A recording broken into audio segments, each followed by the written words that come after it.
Emily Thompson was born in a small town in Pennsylvania in 1989, the only child of a bank manager father and a schoolteacher mother who died of cancer when Emily was 12. From that day on, she learned to be quiet, to be useful, to never ask for too much. She wore hand-me-down clothes, studied until her eyes burned, and promised herself she would one day build a life where no one could hurt her again. By 25, she had a modest apartment in Brooklyn, a job teaching second graders at P.S. 321, and a heart full of unspoken dreams. She loved reading romance novels but never believed they happened to girls like her. Plain, soft-spoken, with freckles across her nose and a laugh that was always a little too shy. Then came the 15th of September 2014. Central Park smelled of fallen leaves and hot dogs from street carts. Emily sat on her favorite bench outside a tiny cafe called The Last Chapter, rereading Pride and Prejudice for the 10th time. She didn't notice the tall man in the crisp white shirt until he accidentally spilled iced coffee right beside her book. "I'm so terribly sorry," he said, voice like warm honey. "But maybe the universe wanted me to meet the most beautiful reader in New York."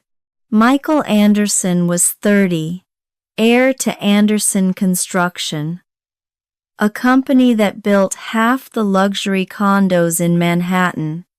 He had the kind of smile that made women forget their own names.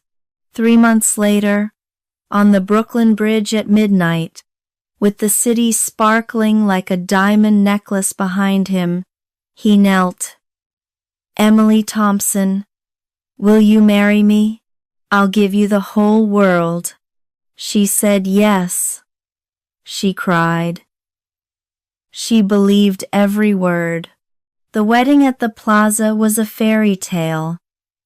280 guests, crystal chandeliers dripping with Swarovski, roses from Ecuador, a string quartet playing Ed Sheeran.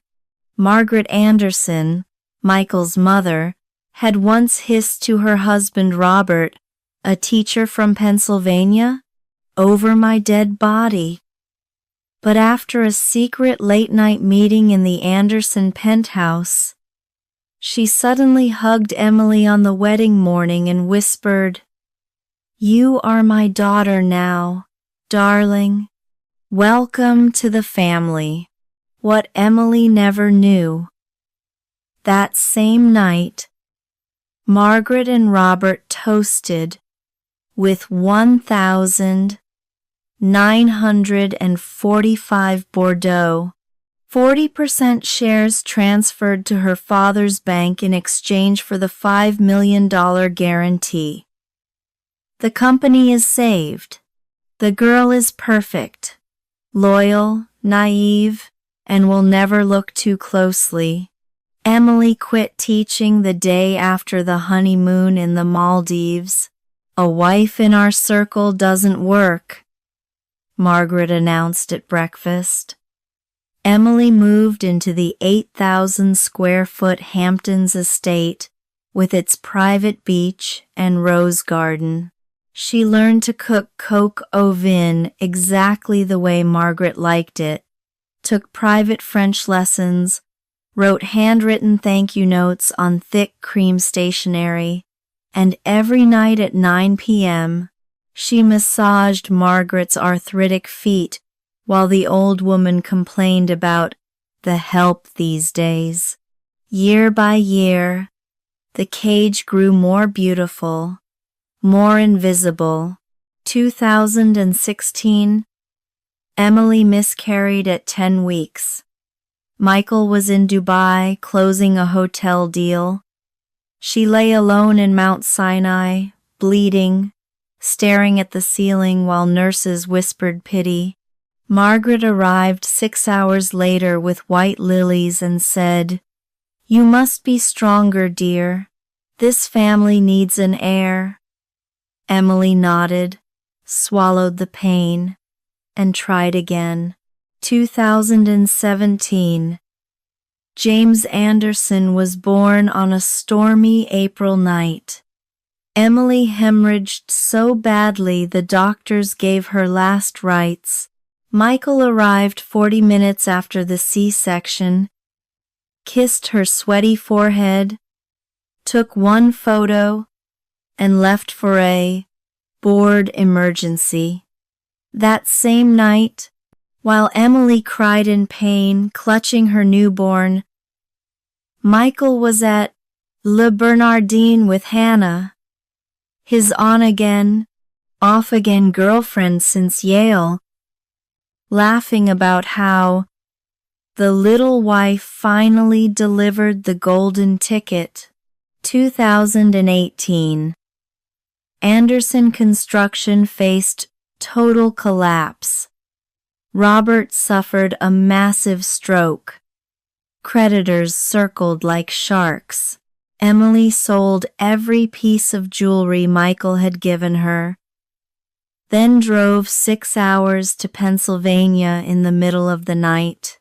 She knelt in front of her aging father and begged him to co-sign a secret $5 million loan using his bank connections.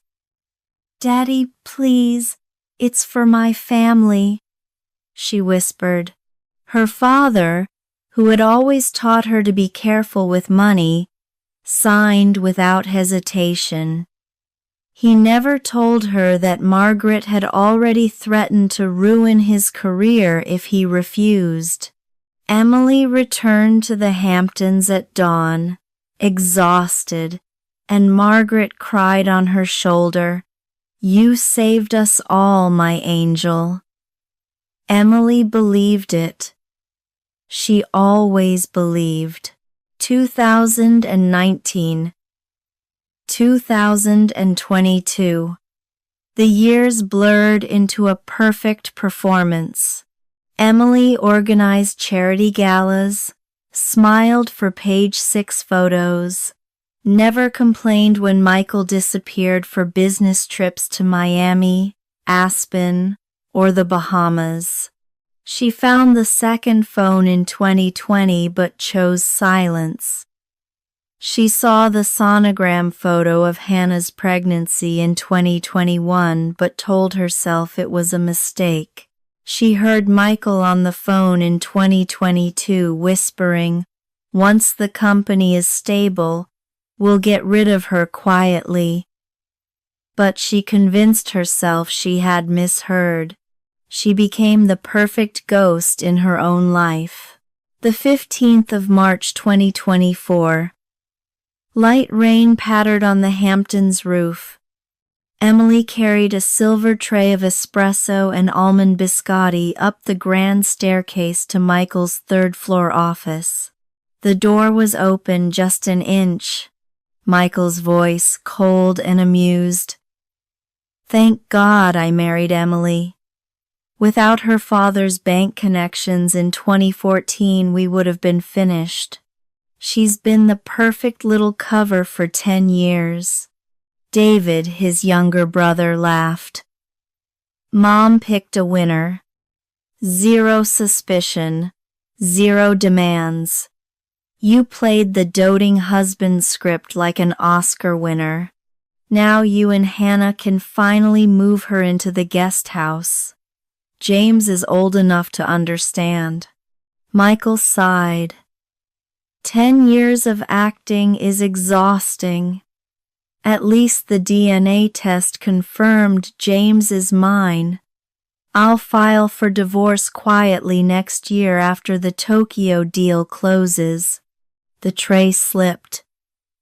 Porcelain shattered like gunshots. Emily stood frozen for 3 full seconds, then turned and walked downstairs as if nothing had happened. She read James a bedtime story about a brave knight, tucked him in, then locked herself in the guest bathroom and threw up until her throat bled. That night, while Michael slept, Emily did the unthinkable. At 3:17 a.m., she crept into the office using the master password she had memorized years ago. She copied everything: the 2014 marriage contract, offshore accounts, emails planning Emily's quiet removal, even a folder titled Plan B. Frame her for embezzlement. She barely escaped when Michael's footsteps approached. She hid behind the heavy velvet curtain, heart hammering so loudly she was sure he could hear it. He stood 2 feet away, talking to Hannah on speaker. "Yeah, the idiot wife is still asleep. Don't worry. She's too stupid to ever figure it out." Emily's world didn't break. It crystallized. She hired Carla Ruiz, a former NYPD detective turned private investigator, the very next day.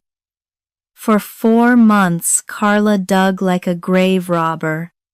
Hotel videos, bank records, audio of Michael and Hannah laughing about arsenic in Emily's nightly chamomile tea in 2018, Margaret's idea. Michael had stopped it only because he feared prison. June 22, the memorial dinner for Robert Anderson. 200 guests in black tie. Margaret raised her glass. "This family survived because of our dear Emily. She is our blessing." Emily stood. The room fell silent. She pressed a button. The 100-inch screen behind her lit up with the 2014 contract in 7.2-point font, then photos, then audio, gasps, screams. Margaret collapsed. Michael lunged across the table. David tried to rip the HDMI cable out. Security dragged them apart while cameras flashed. That night, Michael came home drunk and furious. He cornered Emily in the kitchen, hand around her throat. "You think you can destroy me? You little bitch? I'll take James. I'll ruin your name." Emily looked him dead in the eye and whispered, "Try it. I have copies in 3 different countries and a dead man's switch with my lawyer. Touch me or my son, and the FBI gets everything tomorrow morning." Michael's hand dropped. For the first time, he looked afraid. The divorce war was brutal.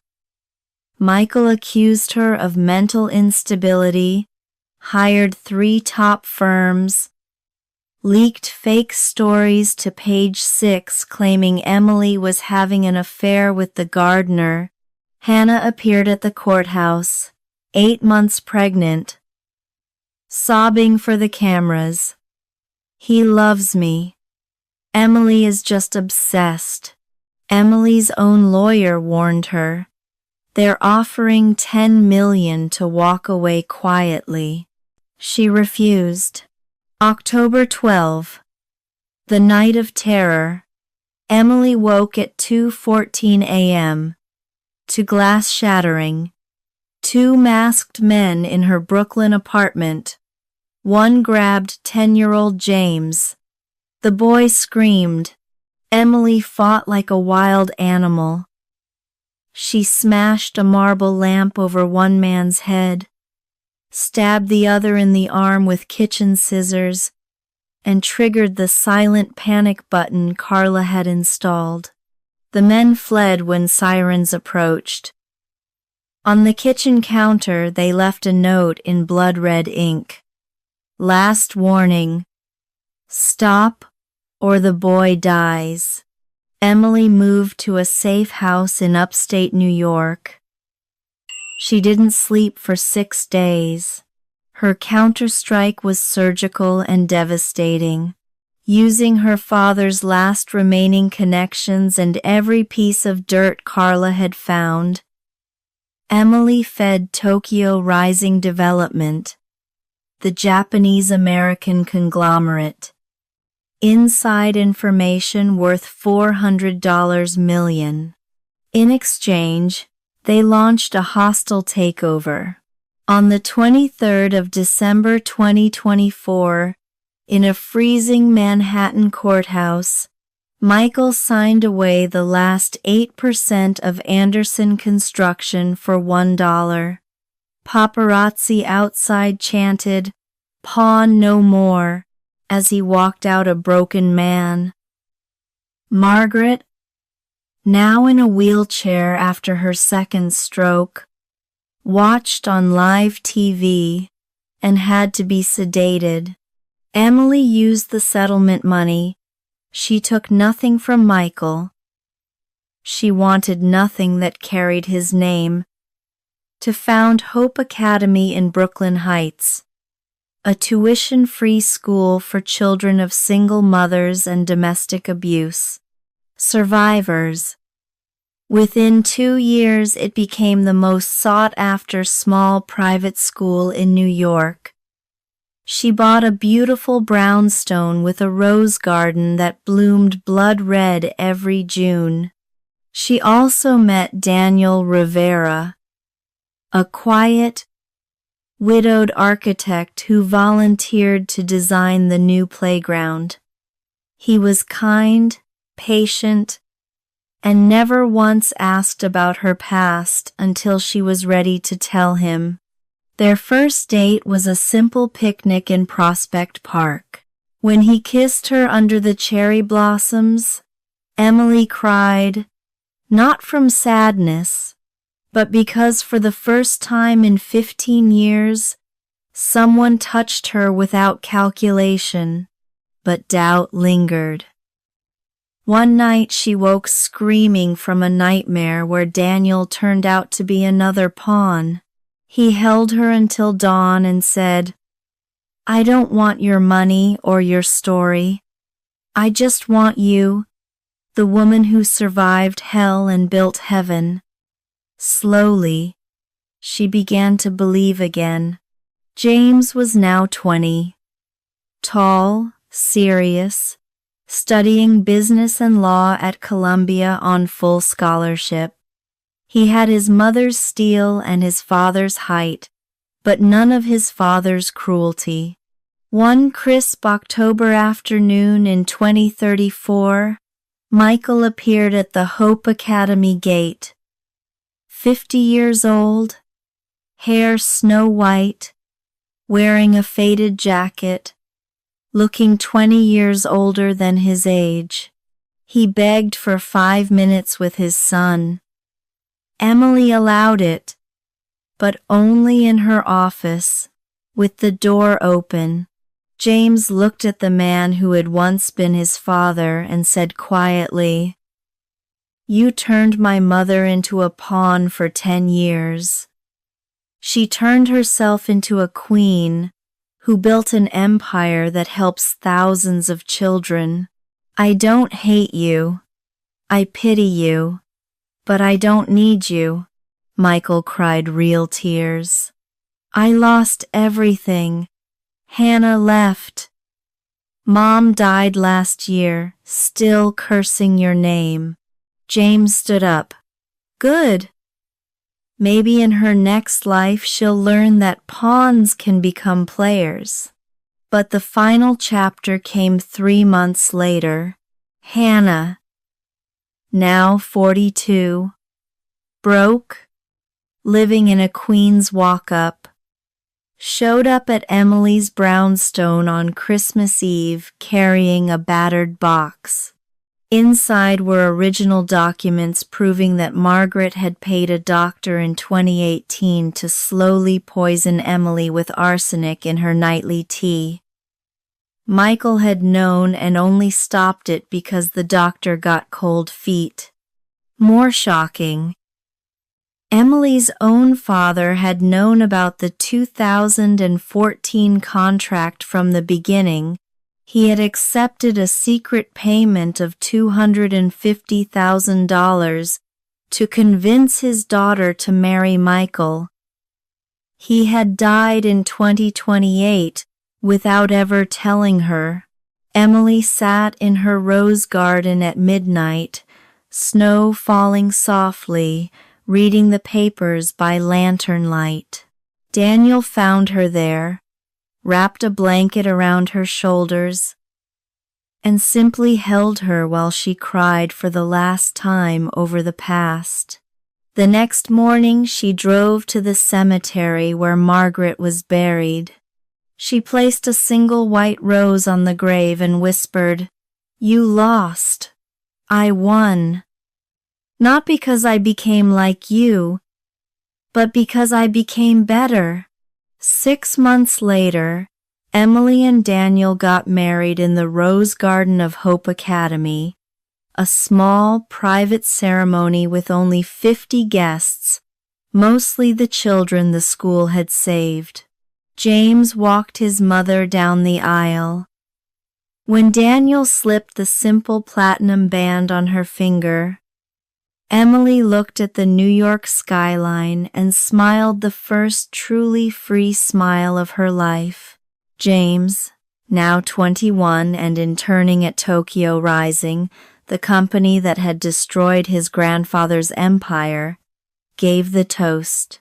10 years ago, my mother was a pawn on someone else's board. Today, she owns the board, the pieces, and the entire game.